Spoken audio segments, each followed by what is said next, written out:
आता सहज एक व्हिडिओ असा समोर आला स्क्रीनवर, एका महिलेचा इंटरव्ह्यू होता. अशी थोडीशी गावंढळ आणि अशी खेडोळ अशी बाई आहे, पण अशी बोलायला खूप टमाटमा आहे. तर तिनं तिची आत्मकथा सांगत होती एका चॅनलवरती. इंटरव्ह्यू बघितला तिचा मी. तर मला खूप हसू येत आहे. म्हणजे कसं सांगू मी, अशी एखादी बाई कसं काय असं डायरेक्ट असं सांगू शकते स्वतःच्या आयुष्याबद्दल. तर ती म्हणे, माझं लग्न ठरलं होतं आणि मी लग्नाच्या पत्रिका वाटायला नातेवाईकांच्या घरी जात होते. तर असंच एका नातेवाईकाच्या घरी मी पत्रिका द्यायला गेली म्हणे. मॅरिड होता तो, म्हणजे त्याला बायको वगैरे होती.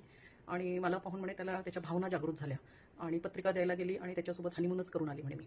आणि मग हे लग्न मोडलं म्हणे माझं. असं म्हणजे ओपनली असं चॅनलवर अशी आपलीच इज्जत घालवतात बायका. मला खूप हसू येत होतं तिचं तोंड पाहून. हम पागल नहीं